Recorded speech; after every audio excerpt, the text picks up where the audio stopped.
Terus bagaimana hubungan dengan anak saya yang sekolah di pesantren, Pak? Ini mau Kepada nanya, Nabi kita Muhammad sallallahu alaihi wasallam.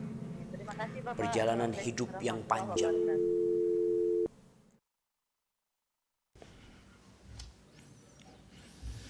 Bismillahirrahmanirrahim. Assalamualaikum warahmatullahi wabarakatuh. Alhamdulillah wassalatu wassalamu ala rasulillah wa ala alihi wa sahbihi wa man tabi'ahum bi ihsanin ila yaumiddin. Kami ucapkan ahlan wa sahlan wa marhaban bikum. Selamat berjumpa kembali pemirsa Fatwa TV dan juga pendengar radio dimanapun Anda semuanya berada. Senang sekali Allah kembali berikan kita nikmat berupa usia sehingga kita kembali bisa dipertemukan dalam program Live Interaktif Fatwa TV. Kali ini hadir dengan tema konsultasi keluarga. Tentunya malam hari ini kita akan membahas kurang lebih 1 jam ke depan bersama dengan guru kita Al-Ustadz Dr. Syafiq Riza Hasan Basalam MA yang merupakan salah seorang anggota Dewan Fatwa Perhimpunan Al-Irsyad. Dan kali ini beliau telah hadir bersama kita di studio Fatwa TV Jember. Kita akan sapa beliau terlebih dahulu. Assalamualaikum Ustadz. Waalaikumsalam warahmatullahi wabarakatuh. Ahlan wa sahlan Ustadz. Ahlan bikum, Masya Allah. Gimana kabar Ustadz, sehat? Alhamdulillah bikhairin wa afiyah ya. Sudah enak makan Ustadz ya? Enak Selalu makan, enak enak istirahat. Pagi musim hujan kayak gini ya. Mudah-mudahan jadi hujan yang bermanfaat nih. Nah Ustadz ya, ini jadi doa kita semuanya. Jangan ada yang mencela hujan Ustadz ya. Aywa, kita doakan supaya jadi manfaat. Nah Ustadz ya. Baik, kita juga berharap Anda pemirsa dan juga pendengar juga dalam keadaan sehat dan siap bersama kita di program Live Interaktif Konsultasi Keluarga. Tentunya kita berikan kesempatan dan juga undang Anda untuk bisa bergabung bersama kami dalam program ini. Silahkan bisa mengirimkan pertanyaan di jalur website kami. Kita sudah buka di www.dewanfatwa.com dan Anda tinggal pilih konsultasi keluarga. Lalu Anda bisa bertanya secara langsung kepada kami di sini. Silahkan 0331544687. 5446087 dan pastikan pemirsa dan juga pendengar sebelum Anda bergabung untuk mengecilkan volume radio atau televisi Anda. Dan malam hari ini kita juga turut menyapa beberapa rekan-rekan yang tergabung dalam Asosiasi Radio Televisi Islam Indonesia. Di antaranya selamat bergabung Radio Binbas Yogyakarta, Radio Sahabat Tegal, Radio MDFM Probolinggo, Radio Hang FM Batam, Radio Amuba Pangkal Pinang, Radio Sago FM Sumatera Barat, Radio Gema FM Bontang, Radio Al-Hikmah Banyuwangi, Radio Tua FM Riau, Radio Madinah Caruban, dan Mas FM Seragen. Tapi sebelum kita bacakan pertanyaan yang sudah masuk ke meja redaksi, kita akan persilahkan untuk memberikan satu nasihat kajian pembuka malam hari ini. Fadal Ustaz. Jazakumullah khairan. Nah, wa jazakillahu khairan. Alhamdulillahi rabbil alamin. Wa bihi nasta'in ala umurid dunya waddin. Wassalatu wassalam ala sayyidil mursalin wa imamil muttaqin qaidil ghurril muhajjalin sayyidina wa maulana Muhammadin wa ala alihi wa ashabihi ajma'in. Amma ba'd, ahibati fillah. Tidak semua yang kita inginkan itu kita dapatkan dalam kehidupan ini. Tapi seorang yang beriman selalu berusaha untuk menyesuaikan dengan kondisi dan situasi yang meliputinya. Apabila itu sebuah nikmat, sebuah kesenangan, sebuah kegembiraan, maka dia bersyukur kepada Allah Jalla Jalaluh. Menggunakan nikmat tersebut dalam hal-hal yang positif, dalam ketaatan kepada Allah Jalla Jalaluh. Tapi kalau ternyata kondisinya tidak menyenangkan, rasa sakit yang diderita, kesulitan ekonomi, permasalahan keluarga yang tak habisnya, dia menghadapinya dengan penuh kesabaran. Fasbir wa ma sabruka illa billah. Dia menggantungkan kesabarannya kepada Allah Jalla Jalaluh. Tatkala seorang yang beriman menghadapi hidupnya dengan dua hal ini, ditambah satu lagi, yaitu beristighfar tatkala melakukan dosa. Dia bersyukur, bersabar, dan selalu beristighfar. Insya Allah semua problematika yang bentar lagi kita akan mendengar ya, dari pertanyaan-pertanyaan yang diajukan, bahwa ternyata di rumah-rumah yang ada itu ada masalah. Tapi sebagian kita nggak tahu kalau ternyata rumah tangganya bermasalah. Kenapa? Karena penghuni rumah tersebut bersabar menghadapi permasalahan yang menghampiri mereka. Tapi ada rumah-rumah yang ribut, rame banget, padahal masalahnya remeh. Jadi intinya semuanya kembali bagaimana kita menyikapi. Dan Allah Jalla Jalaluhu berfirman, wa nabluukum bisyarri wal khairi fitnah wa ilaina turja'un. Kata Allah Jalla Jalaluhu, kami menguji kalian dengan kebaikan dan dengan keburukan. Dua-duanya ujian. Benar-benar ujian yang diberikan kepada hamba. Wa ilaina turja'un, dan kepada kami, kata Allah Jalla Jalaluhu, kalian akan dikembalikan. Gak lama kita hidup di dunia. Yang sedang bersedih, ketahuilah kesedihanmu akan berakhir. Engkau akan memasuki fase baru dalam kehidupan yang kalau engkau tidak bersiap-siap menghadapinya, engkau akan menyesal. Yang bersenang sekarang, ingat kesenanganmu juga akan berakhir. Entah malam ini, esok, malaikat pencabut nyawa menghampirimu, sehingga engkau akan meninggalkan semua kesenangan yang engkau miliki, dan engkau akan bersama dengan amalanmu saja. Barakallahu fiik. Itu mungkin yang dapat Anda sampaikan pada muqaddimah ini. Hayakumullah. Nah. Baik Ustaz, kita sampaikan terima kasih. Jazakumullahu khairan Ustaz atas satu nasihat pembuka. Semoga ini menambah semangat kita kaum muslimin dimanapun Anda semua berada, khususnya bagi pemirsa dan juga pendengar Fatwa TV yang sedang bersama kami di sini. Baik, seperti yang Ustaz sampaikan di kesempatan sebelumnya, kita akan bacakan pertanyaan-pertanyaan yang sudah masuk ke meja redaksi kami di dewanfatwa.com. Silahkan bagi Anda pemirsa dan juga pendengar yang memiliki hal yang ditanyakan berkaitan dengan konsultasi keluarga, kita nantikan Anda di line telepon 033154460087. Tapi sambil menantikan jalur penelpon Ustadz, kita akan bacakan pertanyaan yang sudah masuk. Yang pertama dari saudari Rani Ustadz di Bekasi, Jawa Barat. Assalamualaikum warahmatullahi wabarakatuh Ustadz. Waalaikumsalam warahmatullahi wabarakatuh. Semoga Allah selalu merahmati Ustadz. Amin. Ustadz, bagaimana cara terbaik untuk membujuk ibu saya agar bisa menikah secara syar'i? Karena berkaca dari kasus sebelumnya, kakak dan adik saya walimahnya banyak terdapat acara maksiat. Ibu saya sifatnya keras Ustadz, karena anak sulung, suka marah, dan ayah sering dikatai dengan sesuatu yang buruk oleh ibu. Bahkan saya pernah dipukul Ustadz oleh ibu.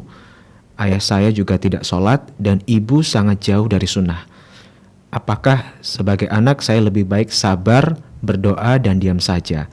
Dan beliau bilang tidak mood, lalu marah kalau membahas tentang walimah syar'i. Dan saya di sisi lain takut menjadi seorang anak yang durhaka, Ustaz. Barakallahu fiik.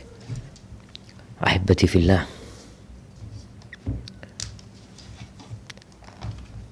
Ketika Rasul sallallahu alaihi wasallam bersabda, "La yadkhulul jannah man kana fi qalbihi mithqalu habbatin mithqalu dzarratin min kibr." Gak masuk surga, kata Nabi, orang yang di hatinya ada seberat semut dari kesombongan. Subhanallah, sombong ini penyakit yang menakutkan jamaah. Salah satu yang terjadi seperti dalam pertanyaan tadi, nggak bisa dikasih tahu. Ada orang tua yang sombong, ada suami yang sombong, ada istri yang sombong, ada anak yang sombong. Apa sombong itu? Batorul haq wa ghamtun nas. Kesombongan itu menolak kebenaran dan meremehkan orang lain. Kasihan kita menghadapi orang-orang yang sombong ini, karena memang sulit dikasih tahu. Loh, kenapa kok sulit? Karena dia merasa dia yang benar, engkau yang salah. Dia merasa dia yang di atas, engkau yang di bawah. Engkau tuh nggak ngerti apa-apa. Maka apa tugas anak menghadapi orang tua yang sombong? Yang kalau bahasanya kadang-kala sulit dikasih tahu, sulit menerima kebenaran. Maka yang pertama memang sabar. Tapi bukan berarti bersabar itu diam. Kita berusaha untuk menyampaikan kepada orang tua. Ya, kalau dikatakan ternyata yang di rumah yang menjadi pemimpin itu bukan bapak. Padahal seharusnya ar-rijalu qawwamuna 'alan nisa. Lelaki adalah pemimpin buat para wanita. Dia yang mengatur, dia yang mengarahkan. Dia seorang nahkoda yang pegang kendali kapal mau berangkat kemana. Tapi di dalam rumah tangga yang ditanyakan tadi sepertinya tidak. Sehingga engkau harus repot meminta restu ibu, sedangkan bapak, dikatakan tadi bapaknya gak sholat ya. Na'udzubillah min dzalik. Semoga Allah memberikan hidayah kepada orang tua kita semuanya ya. Setelah bersabar, kalau ngomong sama orang tua jangan ngomong masalah walimah.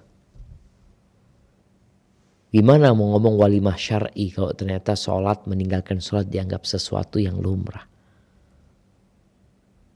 Maka yang kau bicarakan adalah masalah iman. Ngomong sama ibu, ya bu, sampai kapan ya kita hidup di dunia ini bu ya? Terus kita mau kemana? Ajak ibu berpikir tentang akhirat.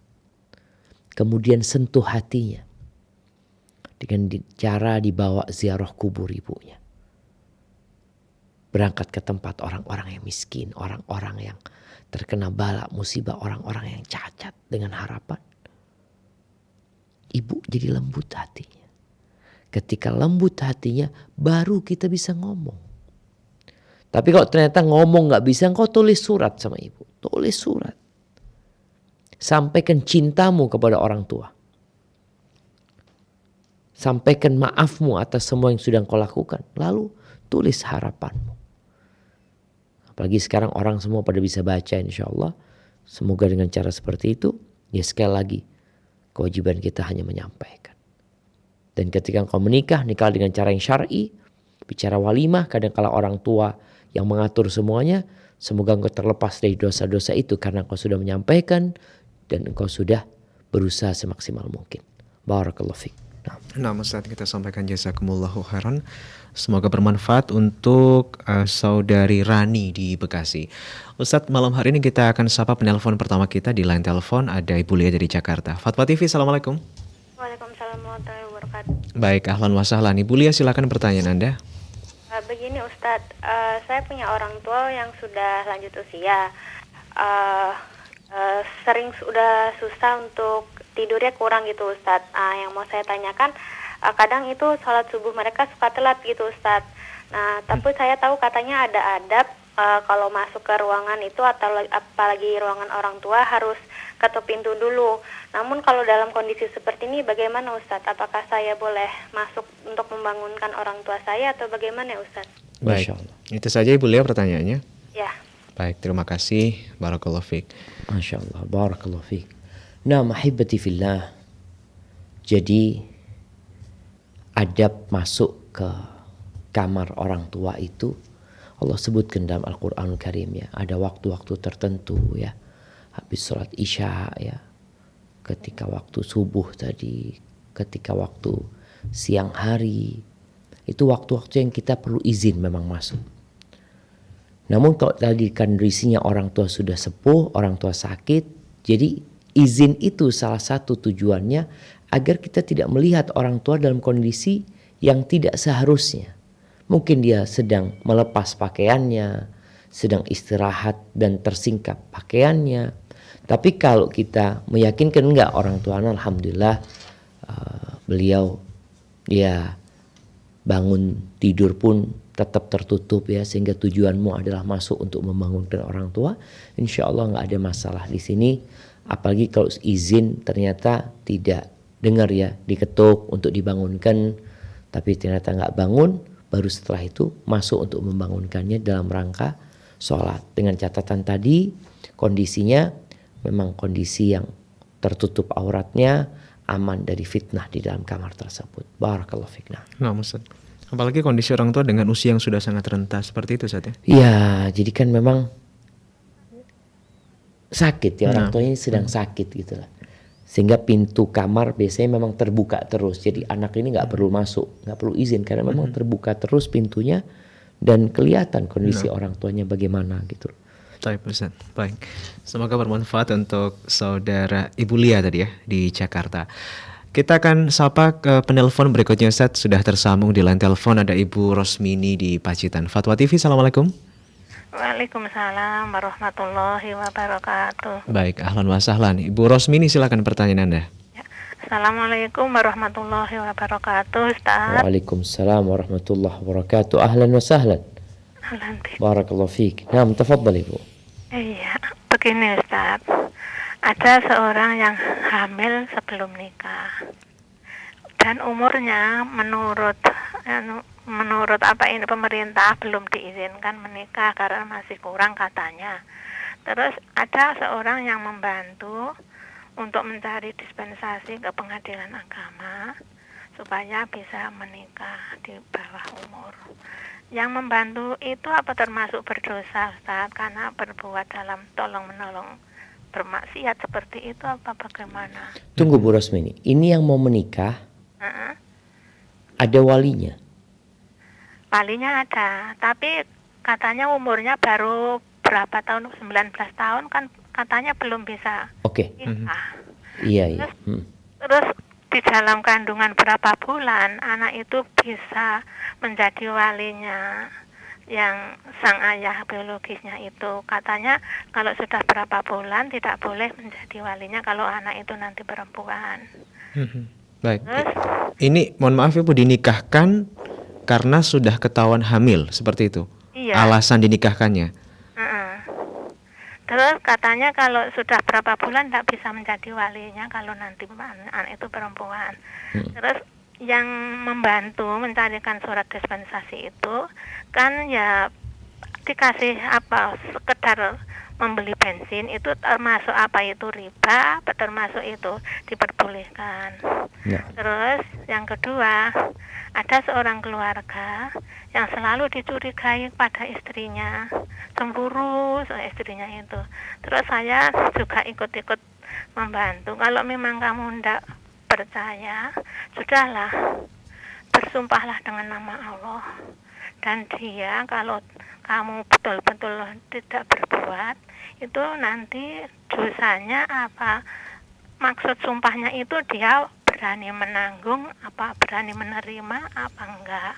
Biar dia itu percaya kalau memang betul-betul kamu tidak berbuat. Saya mengarahkan seperti itu apa termasuk bagaimana Ustadz? Katanya kalau mendakwa apa orang yang berbuat zina itu katanya ada apa saksinya 4 orang harus mendatangkan saksi. Seperti itu juga kan termasuk ya bagaimana? Baik Ibu. Seperti itu pertanyaannya. Jazakumullah khairan. Wa jazakillahu khairan. Wabarakatuh. Waalaikumsalam warahmatullahi wabarakatuh. Masya Allah. Baik, ada 2 pertanyaan ini ya. Ustaz. Ya berkaitan dengan pertanyaan yang pertama. Hendaklah mereka yang berzina itu bertobat kepada Allah Azza wa Jalla. Karena sebagian orang itu tatkala perempuan yang dia zinai hamil, dia berpikir untuk menutupi aib keluarga. Dia lupa untuk merenungkan, memikirkan Allah tahu bahwa itu hasil zina.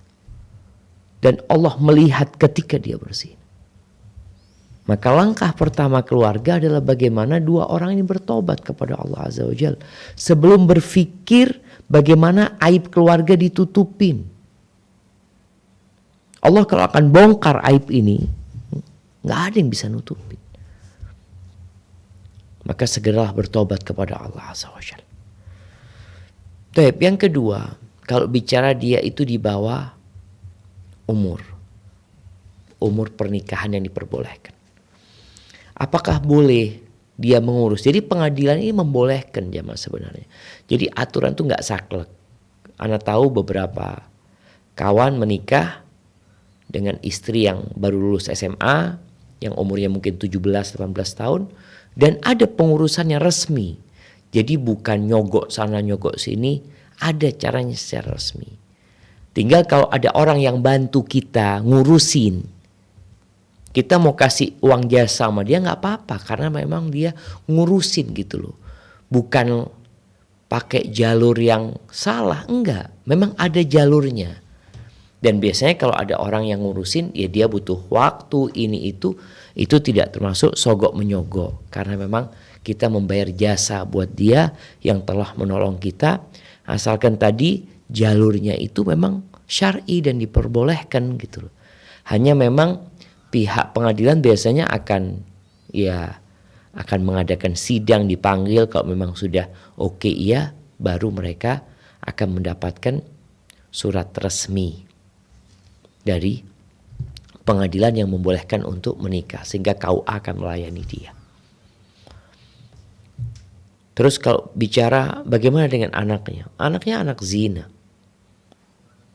Dan jumhur ulama berpendapat anak zina ya bapaknya nggak bisa jadi wali karena dia lahir di luar nikah. Sehingga yang jadi wali nanti bukan bapaknya tapi hakim pengadilan. Adapun pertanyaan yang kedua berkaitan dengan istri yang dituduh berzina ya sama suami ya. Nah Ustaz, jadi pasangannya ini mudah sekali cemburu Ustaz. Lalu si Ibu Rosmini menyarankan lebih baik pasangannya itu bersumpah gitu Ustaz.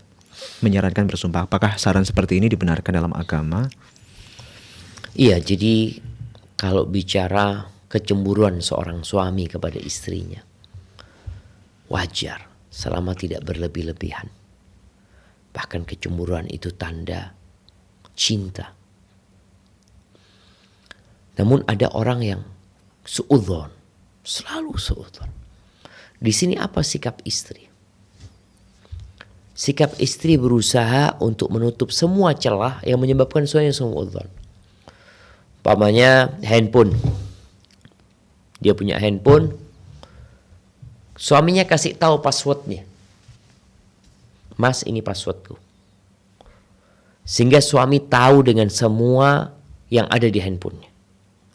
Ini untuk menumbuhkan kepercayaan kembali dari suami.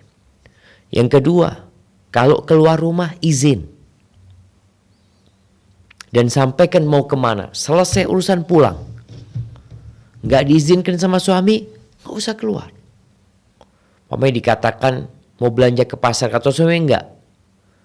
Engkau beli dari pedagang keliling aja, yang perempuan. Ya udah laksanakan. Jangan membolehkan laki-laki masuk ke rumahnya kecuali diizinkan suami. Jadi perlu, tadi nggak dijelaskan ya, apa yang menyebabkan suaminya cemburu gitu loh. Faktor apa yang menyebabkan? Faktor apa, kan ada asap, ada api gitu ya. Pasti ada sebabnya. Maka tadi kalau memang karena perempuan ini keluar ke pasar, dihindarin semua. Adapun kalau sudah menuduh berzina, memang lain lagi.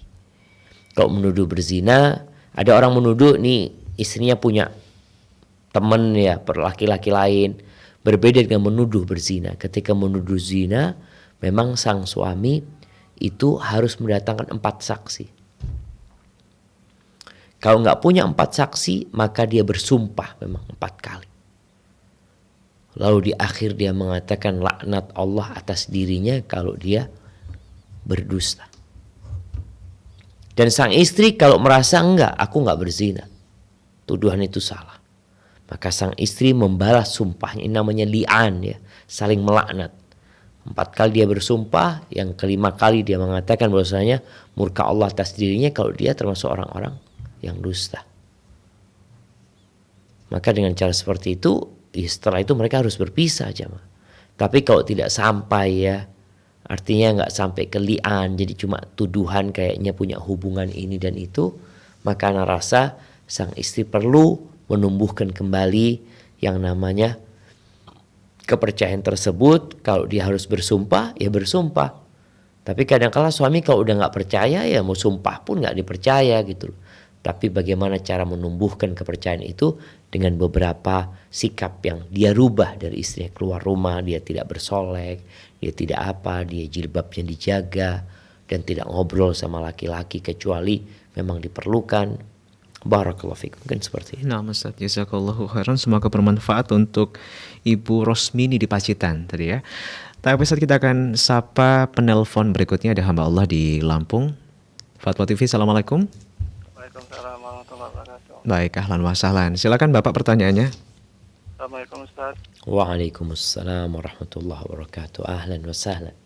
Barakallahu fiik. Wa fiik wa barak. Naam, tafadhal. Afwan Ustaz. Nah. Ya, jadi berapa lama waktu yang dibolehkan oleh Islam jika seorang suami menggantung hubungannya dengan istri supaya suami ini tidak berdosa, Ustaz? Ini menggantung maksudnya seperti apa, Pak? Tidak menceraikan seperti itu atau seperti apa? Ya, iya seperti itu, tidak menceraikan. Alasan menggantungnya apa nih, Pak? Karena mungkin istri tidak lagi suka dengan suaminya, dan dia masih berharap ya itu sampai menunggu berapa lama gitu biar supaya suami bisa mengambil keputusan. Yang tidak suka istrinya? Iya, mungkin si istri udah nggak mau lagi dengan suami mungkin. Berarti yang menggantung istrinya, Pak, bukan suaminya? Iya, tapi apakah suami harus mengambil keputusan gitu, Ustaz? Sang istri udah menggugat cerai apa belum? Belum, Ustaz. Belum. Jadi hanya sekedar menampakkan ketidaksukaan sama suami. Iya, dan berjalannya waktu mungkin suami juga udah melihat ini. Udah capek juga. Iya, capek juga. Jadi berapa lama yang dibolehkan Islam untuk menggantung itu, Ustaz? Tunggu, kok kenapa harus digantung? Karena ya siapa tahu dalam waktu istri bisa berubah gitu. Oke, siap. Masih berharap seperti itu, Ustaz, mungkin ya. Baik. Tapi kondisi rumah tangga dengan cara seperti itu, apakah pelayanan dari istri masih ada, suami tetap memberikan nafkah? Gimana dalam rumah tangga itu sendiri? Ya, sebenarnya udah pisah sih, Ustaz. Udah pisah rumah. Berapa lama Bapak pisah rumahnya?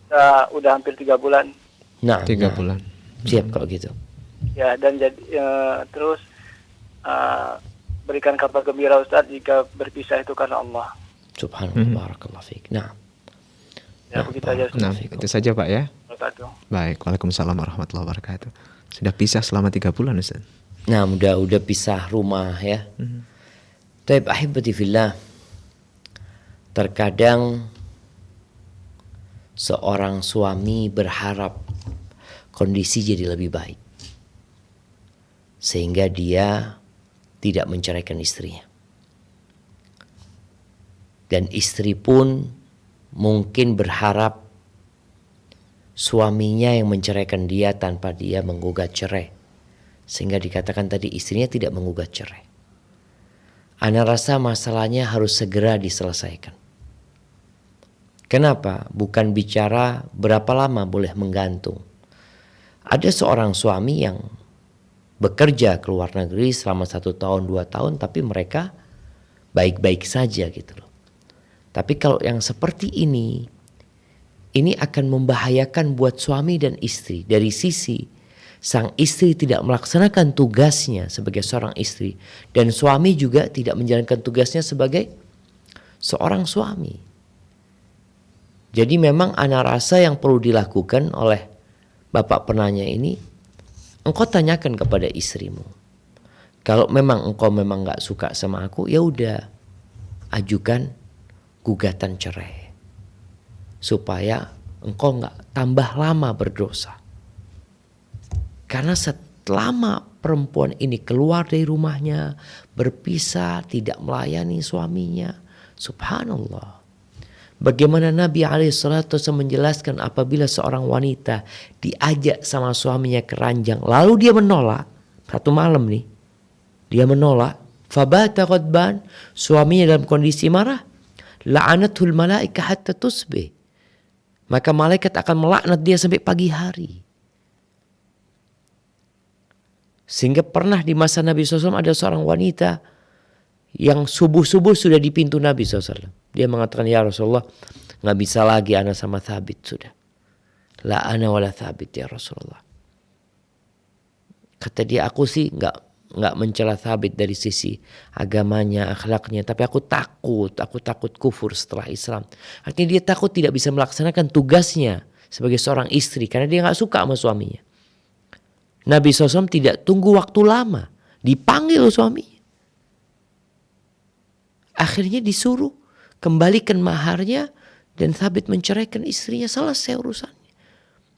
Jadi jangan lama-lama menunda. Kalau dikatakan waktunya berapa lama, wallahu alam, ana nggak tahu ya. Apakah ada batas waktu dalam hal ini? Tapi seorang suami di dalam agama Islam, kalau dia bersumpah tidak mau menghubungi istrinya, itu dikasih waktu sama Allah cuma 4 bulan. Ini menggantung istrinya. Umpamanya ada suami marah sama istrinya, aku nggak akan menghubungimu. Maka dia hanya punya waktu 4 bulan. Setelah 4 bulan ada 2 pilihan. Dia bayar kafarat sumpahnya, dia hubungin istrinya, atau dia ceraikan istrinya. Itu 4 bulan kalau yang karena suami bersumpah tidak mau menghubungi istrinya. Jadi buat antum, ya antum lihat apakah istri berubah atau tidak. Kalau antum tidak melakukan apa-apa dan pihak keluarga istri juga tidak ada omongan apa-apa, ana rasa berpisahlah karena Allah Azza wa Jalla. Kadang kala seorang suami itu berpisah dalam rangka udahlah daripada ana terus menggantung dia kesian, mungkin dia ingin menikah dengan orang lain ya. Sehingga antum pun juga bisa menyelesaikan rumah tangga antum untuk menikah dengan wanita lain. Dan barang siapa yang meninggalkan sesuatu karena Allah, subhanallah jemaah. Di surat At-Talaq, surat perceraian. Nasihat antum nanti selesai kajian ini, selesai konsultasi ini, antum buka surat At-Talaq ayat 2, 3 sampai terakhir, nggak apa dari awal sampai terakhir antum baca. Di akhir ayat 2 Allah Azza wa Jalla mengatakan, "Wa man yattaqillaha yaj'al lahu makhrajan." Barang siapa yang bertakwa kepada Allah, sampai dalam perceraiannya dia bertakwa kepada Allah, dia melakukan itu karena takut sama Allah, yaj'al lahu makhrajan. Allah akan berikan solusi. Bukan mertua yang kasih solusi, bukan sahabat yang kasih solusi, tapi Allah Rabbul Alamin yang akan memberikan solusi. Wa yarzuqhu min haitsu la yahtasib. Yang kedua, Allah akan berikan rizki dari arah yang tidak disangka-sangka. Yang mungkin selama ini sebagian pasangan itu ya dia bergantung sama pasangannya. Ada yang bergantung sama istri, yang bergantung sama suami umpamanya. Tapi tatkala dia bertakwa kepada Allah, Allah akan kasih rizki dari arah yang tidak disangka-sangka. Yang ketiga, wa man yatawakkal 'ala Allah fahuwa hasbuh. Innallaha balighu amrih. Qad ja'alallahu likulli syai'in qadra. Dan barang siapa bertawakal kepada Allah, dia menyerahkan, menyandarkan semuanya kepada Allah Azza wa Jalla. Karena selama ini kadang-kadang kita, menurut ana sih masih mungkin, aduh kalau menurut Ustaz nggak tahulah, ana serahkan semuanya sama Allah. Setelah berusaha, Allah akan cukupin. Selesai urusannya kalau sama Allah Azza wa Jalla. Maka nasihat ana, antum segera ambil keputusan, dan semoga keputusan itu yang terbaik buat antum dan keluarga antum. Barakallahu fiik. Nah, Ustaz, jazakallahu khairan. Semoga bermanfaat untuk hamba Allah ya di Lampung. Kita akan sapa penelpon keempat kita di kesempatan malam kali ini. Ada Umu Yodi dari Pekanbaru, Fatwa TV. Assalamualaikum. Waalaikumsalam warahmatullahi wabarakatuh. Baik, ahlan wa sahlan. Silakan Umu Yodi pertanyaannya. Assalamualaikum Ustaz. Waalaikumsalam warahmatullahi wabarakatuh. Ahlan wa sahlan. Ingin melanjutkan pertanyaan dari member WhatsApp di Rosa. Siap. Pertama Ustaz, saya anak bungsu dari 3 bersaudara. Apakah dalam proses ta'aruf saya harus menjelaskan bahwa kakak perempuan saya yang sudah menikah lebih kurang 3 tahun belum diberikan keturunan? Kakak itu berprofesi sebagai tenaga kesehatan. Mungkin mereka lebih paham. Ana takutnya kalau seandainya tidak diberitahu, nanti kalau seandainya sudah menikah dan juga susah punya anak, nanti mereka akan merasa tertipu atau gimana gitu. Yang belum punya anak ini kakaknya Ibu ya? Iya, kakaknya. Dia masih proses ta'aruf. Siap. Baik. Perlukah menyampaikan ke calon seperti itu ya? Jika kakak-kakaknya belum memiliki keturunan sampai saat ini? Satu aja kakaknya yang belum. Baik, baik. Terus yang kedua ya, Nah, Ana mempunyai kerabat yang sudah bercerai dengan suaminya secara agama, tapi belum mengurus ke pengadilan. Suaminya sudah mentalak istrinya dan istrinya memang sudah tidak sanggup lagi rujuk kembali dengan suaminya dan pulang ke kampungnya. Saat ini sang istri itu sendiri, anak-anaknya tinggal bersama mantan suami dan tidak ada satupun anak yang mengunjungi ibunya ke kampung dengan alasan takut dengan keluarga ibu nanti dimarahi. Karena anak-anak tersebut merasa bersalah, sudah berbulan-bulan tidak mencoba mengunjungi ibunya. Anak pertama mereka akan menikah dan berusaha menghubungi ibunya melalui HP kerabat. Karena HP ibu tidak bisa dihubungi. Karena ibunya begitu sedih sejak perpisahan tersebut. Dan merasa anak-anak ini tidak sayang padanya dan tidak atau mengunjunginya. Bagaimana saran Ustadz supaya hubungan anak dengan ibu ini kembali membaik? Mohon maaf Ibu, si anak ini apakah tahu lokasi kediaman ibunya? Tahu di kampungnya. Berarti potensi mengunjungi ibunya secara langsung? Iya, potensi. Cuma dia alasannya takut kalau mengunjungi ibunya nanti dimarahi sama keluarga ibunya gitu. Pernah dicoba untuk mengunjungi? Enggak dicoba. Berarti masih perakiraan ya akan dimarahi oleh keluarganya ya? Iya. Baik, Mau menikah kan harus mencari ibunya gitu. siap. baik, Siap, Ibu. baik. Terima kasih Umi Yodi pertanyaannya. Kalau khairon, assalamualaikum. Waalaikumsalam warahmatullahi wabarakatuh. Nah, Baik, barakallahu fiik. Pertanyaan pertama apa tadi? ini berkaitan dengan anak bungsu yang sedang ta'aruf Ustaz. Nah, yang Kakak-kakaknya kondisinya satu kakak perempuannya yang ya, sudah menikah qadarullah, 3 tahun belum dikarunia punya anak. Iya, ahibati fillah. Ada perkara-perkara yang kita perlu sampaikan ketika ta'aruf, tapi ada perkara-perkara yang nggak perlu disampaikan. Berkaitan dengan kakaknya yang belum punya anak, ada orang yang Masya Allah, satu keluarga besar. Anak punya keluarga bapak anak itu 10 orang. 10 orang, bayangin ya. Satu dari keluarga ini gak punya anak sampai meninggal dunia. Yang 9, ya ada 2 yang meninggal masih belum menikah. Jadi tinggal 7, semuanya punya anak. Jadi hal itu Anda rasa tidak perlu disampaikan. Kecuali dia bertanya, bagaimana kondisi keluargamu, kakakmu punya anak berapa, ini dan itu. Dan Allah Azza wa Jalla, lillahi mulkus samawati wal ard, yakhluqu ma yasha. Milik Allah yang di langit dan di bumi. Allah menciptakan apa yang Allah kehendaki. Yahabu liman yasha'u inathan wa yahabu liman yasha'u dhukur au yuzawwijuhum dhukranan wa inathan wa yaj'alu man yasha'u aqima innahu alimun qadir. Sebagian orang Allah kasih anak perempuan semuanya, sebagian anaknya laki semuanya, sebagian Masya Allah laki perempuan, dan sebagian Allah jadikan yang Allah kehendaki itu mandul, gak bisa punya anak. Maka ana rasa hal seperti itu tidak perlu disampaikan, karena ini bukan aib dan dia juga gak tahu dia mau punya anak atau tidak. Kadang-kala tadi yang ana sampaikan, ana punya bibi, semua saudara-saudaranya punya anak, dia gak punya anak. Allah memberikan anak kepada yang siapa Allah kehendaki.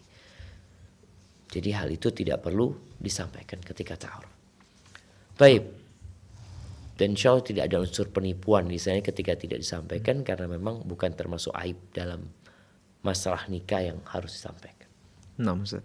Dan pertanyaan kedua tadi berkaitan dengan Berpisah ya, ayah dengan sama ibunya begitu terpukul sehingga sulit ditemui sampai sekarang. Anak merasa sebagai anak berdosa Ustaz karena tidak bisa menemui ibunya. Iya, Bagaimana jadi harusnya Ustaz?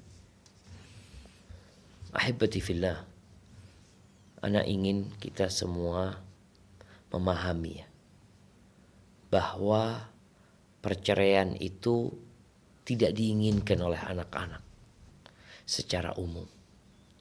Tapi terkadang itu terjadi. Apa tugas anak-anak?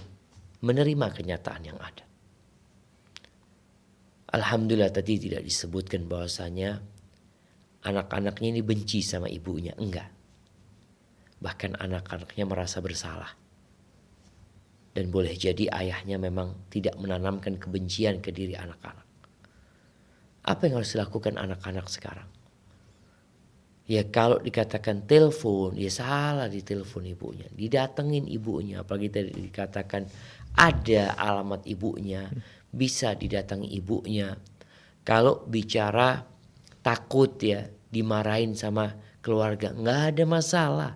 Engkau datang mau dimarahin, mau diomelin, katakan minta maaf. Jadi yang pertama, kemarahan dari pihak keluarga ibu itu bukan satu hal yang pasti. Kalaupun kondisi terjeleknya, terburuknya dimarahin, ya udah diterima. Engkau katakan maaf. Kenapa? Karena kita tahu ridallah fi ridal walidain. Keridhaan Allah itu bergantung dengan keridhaan orang tua. Wa sukhtullah fi sukhtil walid. Dan amarah Allah bergantung dengan amarah orang tua. Maka ini kesempatan, apalagi mau menikah. Engkau perlu restu dari orang tua. Engkau perlu membahagiakan orang tuamu. Apalagi ibu. Walaupun kita tahu ya ibu gak akan jadi wali ya. Jadi wali itu bapak kalau anak itu anak perempuan. Tapi Rasul SAW ketika ditanya siapa orang yang paling berhak mendapatkan pengabdianku, kebaktianku, ibumu. Kemudian ibumu. Kemudian ibumu baru bapakmu. Maka nasihat ana segera jumpain, bawa adik-adikmu, bawa ke semua keluarga, berangkat jumpai ibu, berangkat jumpai kakek nenek, jumpain bibi karena kau harus menyambung silaturahim dan bicara mereka akan marah, serahkan sama Allah Azza wa Jal, dan yang engkau bisa katakan kepada mereka ketika mereka marah, kami mohon maaf. Ana mohon maaf, ana sebagai anak belum bisa menjadi anak yang berbakti. Tapi ini kesempatan ya. Kalau ibu meninggal dunia selesai urusannya antum nanti.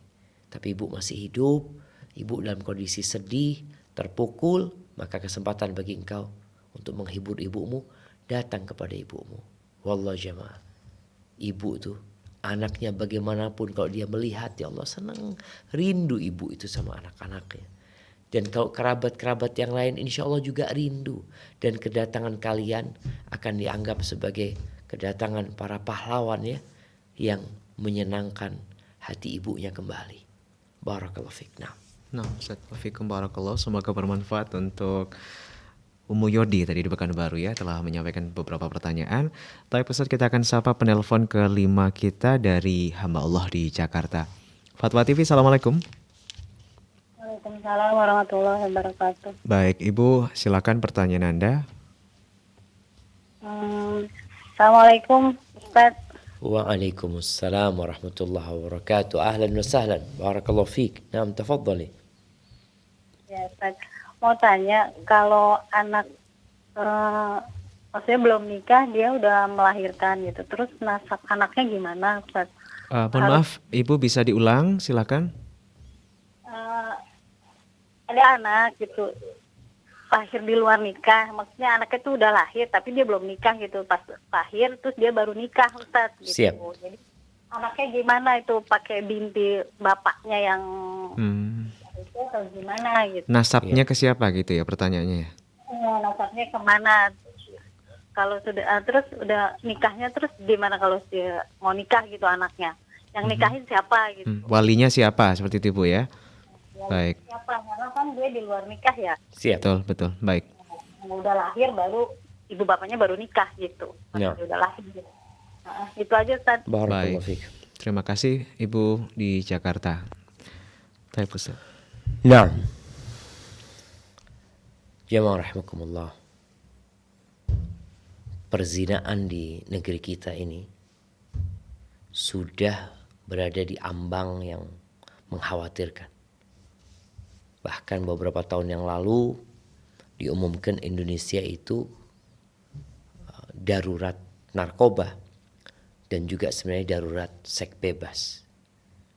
Bagaimana dari Departemen Kesehatan mengumumkan 63,1 kalau nggak salah, banyak perempuan-perempuan itu yang atau anak-anak remaja itu sudah pada berzina sebenarnya. Apa penyebabnya? Banyak penyebabnya. Orang tua yang kurang peduli, ya pendidikan agama yang kurang, kemudian gaya hidup yang bebas. Anak-anak SMP, SMA kumpul laki perempuan, berangkat semua mereka, duduk sama bareng. Na'udzubillah min kulli syarr. Tapi kembali kepada pertanyaan tentang perbuatan zina yang termasuk dosa besar yang Allah murkai ini. Gimana kalau perzinahan itu menyebabkan hamilnya perempuan tersebut? Bagaimana dengan nasab anaknya?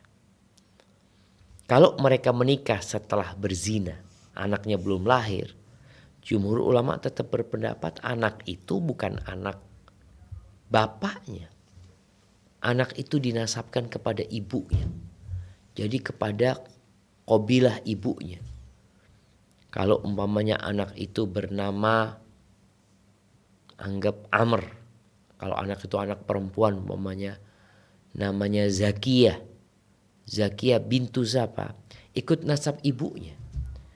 Kalau ibunya umpamanya bernama Wardah binti Sulaiman, maka anak ini ikut binti Sulaiman. Jadi Zakiyah binti Sulaiman ikut nasab ke nasab ibunya. Dan siapa yang jadi wali? Bapak biologisnya nggak bisa jadi wali. Maka yang jadi wali adalah hakim. Nanti ketika anak itu sudah besar, datang ke KUA ketika dia mau menikah, sampaikan ke KUA karena ini bicara aib ya, bicara dosa. Kalau orang tua sudah bertobat, cuma ini berkaitan dengan sahnya pernikahan dan jumhur ulama berpendapat nggak bisa dinasabkan kepada bapak biologisnya, walaupun ada sebagian ulama yang berpendapat dibolehkan dinasabkan kepada bapak biologisnya dengan catatan orang itu sudah bertobat, sudah kembali kepada Allah dan dia yakin bahwa anak hasil zina itu adalah anaknya dia. Sehingga tatkala itu dia diperbolehkan untuk menasabkan atau menisbatkan anak itu kepada dirinya. Kalau seperti itu maka bapaknya bisa jadi bapak, jadi walinya tatkala itu. Tapi jumhur ulama berpendapat nggak bisa ya, walinya lebih baik dengan wali hakim.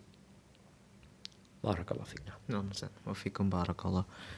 Jadi semakin besar anak ketika dinasabkan kepada ibunya, otomatis dia akan mengetahui Ustaz ya, sejarahnya dulu bahwa dia bukan anak secara halal Ustaz ya, dari kedua Tapi orang kan tuanya. kebanyakan anak-anak sekarang itu nggak ada nasabnya namanya. Tidak memakai Ada binti. nasabnya. Namanya antum siapa ya? Yusnizar Safi Ramadan. Ada nama nasab? bapak? Nggak ada Ustaz. Nggak ada. Orang nggak tahu ini anaknya siapa ini. No, Ustaz. Jadi itu hanya berkaitan ketika Mengurusi mau pernikahan. ngurusin pernikahan sebenarnya. Tapi kalau nama kan kadang-kala memang banyak orang nggak sebut binti siapa, ibu Baik, Ustaz. siapa gitu. Ya ini semoga menjadi perhatian dan tidak menganggap sebagai hal yang bermudah-mudahan Ustaz ya. Aduh, Karena ya, sekali lagi dosa melihat besar kehidupan zina ini. zaman sekarang begitu mudahnya kita melihat fenomena yang terjadi, sehingga orang mungkin melihatnya bukan hal yang asing kembali Ustaz. Na'udzubillah Ustaz ya. Tapi semoga bermanfaat untuk hamba Allah di Jakarta. Sambil menantikan penelpon berikutnya. Baik, kembali kami tersambung bersama penelpon ke-6 kita, ada hamba Allah di Jambi. Fatwa TV, Assalamualaikum. Waalaikumsalam warahmatullahi wabarakatuh. Baik, ahlan wa sahlan. Silakan Ibu pertanyaannya. Assalamualaikum Ustadz. Waalaikumsalam warahmatullahi wabarakatuh. Begini Ustadz, Anda punya teman, perempuannya itu menggugat cerai suaminya melalui surat. Tunggu, ibu punya teman Ya, perempuan. perempuan. Nah, temannya ibu ini menggugat suaminya. Ya, Siap. melalui surat. Nah, kemudian Suaminya ini ditandatangani dengan terpaksa gitu Ustadz. terpaksa. Terpaksa ini dalam kondisi seperti apa? Ada yang memaksa dia, ada yang mengancam dia? Suaminya itu baru pulang kerja, capek mungkin selama di rumah mereka sering berantem. Jadi mungkin di situ suaminya lelah, makanya disetujui aja gitu Ustadz. Iya, tapi tidak ada ancaman sebenarnya kan Ibu? Enggak, Mungkin karena sudah lelah. capek karena capek aja dia kepingin selesai urusannya gitu lah. Ya. Kemudian si suami ini sudah 6 bulan tidak pulang ke rumah karena sudah tanda tangan tadi Ustadz. Iya, dia seakan sudah menceraikan istrinya gitu. Iya. Tapi nafkah uang belanja untuk anak sama istrinya tetap dikirim tiap bulan Ustadz. Subhanallah. Nah, Nah, kemudian Ana mau bertanya gini Ustadz. Teman Ana ini dia sering pergi-pergi gitu. Pergi ke mall, pergi jalan, tapi tanpa dibawa anaknya gitu Ustadz. Maksud Ana, apa masih tanggung jawab suaminya gitu yang menanggung dosa suami istrinya ini pergi tanpa pamit gitu Ustadz. Baik. iya. Itu saja pertanyaannya Ibu. Ada lagi Ustadz. Nah, Boleh, tafadhali.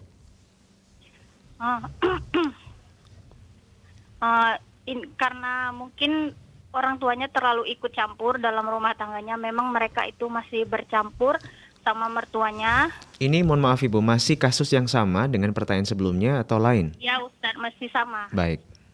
Jadi sebelum 6 bulan itu suaminya masih ngajak rujuk Ustadz, masih ngajak balik gitu kan, ayo pulang, ayo kumpul lagi gitu. Tapi istrinya kekeh tidak mau, teman saya itu tidak mau karena hal yang saya tidak mengerti apa alasannya minta cerai gitu Ustadz. Siap. Baik. Sekarang dia mau sang suami yang kemarin dipaksa untuk menandatangani itu, sang suami yang harus mengurus perceraiannya gitu Ustadz. Sang suami tidak mau. Apakah sudah sah dalam agama seperti itu Ustadz? Siap. Nah, Quran Ustadz. barakallahu fiik. Jazakumullahu khairan. Jazakillahu khairan. Terima kasih. Masya Allah. Taib, jamaah rahmakumullah. Ini sang penanya menunjukkan kepedulian dia sama kawannya. Dia ingin orang-orang ini hidupnya jadi bahagia. Tapi kadangkala yang bermasalah gak pernah tanya. Gak pernah datang bertanya tentang urusan dia. Tapi dengan adanya orang-orang soleh, orang-orang baik yang selalu berusaha untuk memperbaiki masyarakat dan yang ada di sekitarnya, semoga Allah menjaga mereka. Taib, bagaimana perceraian itu? Perceraian kalau dikatakan terpaksa itu gak jatuh cerai yang karena terpaksa. Tapi terpaksa di mana ada ancaman, yang ancaman itu membahayakan diri dia dan bisa dilaksanakan. Itu terpaksa. Tapi kalau karena capek, lelah, kemudian dia menandatangani, ya nggak ada yang memaksa dia. Mau dia menandatangani gitu loh. Apa kalau bicara dia capek, ya dia yang menandatangani hal itu dengan sukarela. Bukan karena ada yang memaksa. Sehingga kalau isinya gugatan cerai, maka jatuh cerai. Tapi kalau suami yang menceraikan, maka suami menceraikan. Bedanya kalau gugat cerai ini, sang istri nanti punya kewajiban mengembalikan sesuatu lah kepada suaminya. Dan perceraian itu sah dan istri mulai masuk ke iddah. Yang iddahnya gugat cerai tidak seperti iddahnya cerai. Iddahnya gugat cerai itu 1 kali masa suci selesai sudah. Dia sudah bukan istrinya lagi. Jadi kalau dikatakan sudah 6 bulan sebenarnya sudah lewat masa iddah ya dari dia. Jadi insya Allah pernikahannya sudah bubar, perceraiannya sah secara agama. Kalau memang tanda tangan di situ berisi ya sesuatu yang jelas kalau dia memang menceraikan istrinya. Adapun bicara setelah terjadi perceraian dan setelah keluar masa iddah, maka tentunya istri sudah bukan tanggung jawab lagi suami. bicara nafkah, ya sang suami wajib memberikan nafkah kepada anak-anaknya. Bukan suami bicara ya, tapi bapak. Bapak wajib memberikan nafkah kepada anak-anaknya. Dan mungkin ibunya yang mengurusin, kasih biaya pengurusan, nggak ada masalah. Itu diberikan oleh seorang ayah. Sampai kapan? Sampai kapanpun ya. Selama anak itu menjadi tanggung jawabnya, walaupun sudah bukan suami istri, tetap ayah wajib memberikan nafkah kepada anak-anaknya. Kalau bicara tadi istri yang mungkin tidak peduli sama anak-anaknya, nggak ngurusin anak-anaknya, keluar ke mall maunya dia, maka sang suami sudah bukan bertanggung jawab lagi. Tapi sebagai seorang muslim tetap ada yang namanya watawasau bil haq, watawasau bis sabr. Dan tatkala melihat ibu anak-anaknya ini tidak perhatian, maka sang suami wajib memperhatikan anaknya. Boleh dia jadi dengan cara mengambil anak-anaknya untuk dia rawat, dia besarkan. Dan kalau sang suami sudah berusaha untuk mengajak istri rujuk tapi dia nggak mau, ya mungkin suami lebih baik untuk menikah lagi agar anak-anak kalau ikut dia ada yang merawatnya. Tapi ada satu lagi pertanyaan tadi berkaitan dengan bagaimana tatkala istri nggak mau ngurusin surat cerai. Ya. Ini bicara untuk legalitas negaranya, Ana rasa tinggal bebas lah. Suami mungkin ngurusin supaya urusannya cepat selesai. Cepat selesai dan bisa menikah kembali Ustaz ya. Nah, barakallahu fikum. Fikum barakallah. Juga tadi ada satu masalah yang bikin miris karena memang orang tuanya sangat ikut campur sekali. Ya, kita sabar ya. Bagi kayaknya tinggal sama mertuanya. Nah, kan, tinggal satu rumah dengan mertua. Nah, Ustaz, baiknya memang nasihat antum untuk yang berumah tangga bisa Ustaz ya.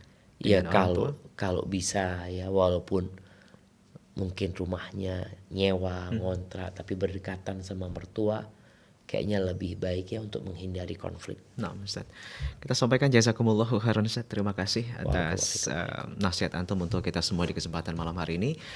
Dan pertanyaan dari hamba Allah tadi juga sekaligus mengakhiri perjumpaan kita dalam program Live Interaktif Konsultasi Keluarga.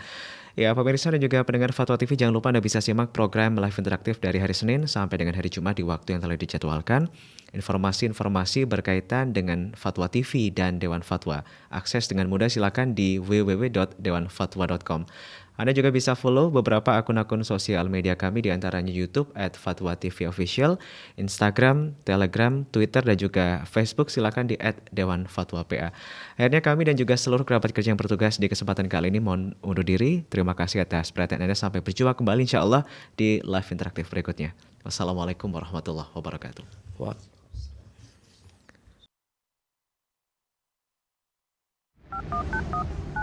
Ya Allah, terus bagaimana hubungan dengan anak saya yang sekolah di pesantren? Ini mau nanya Muhammad sallallahu alaihi wasallam. Perjalanan hidup yang panjang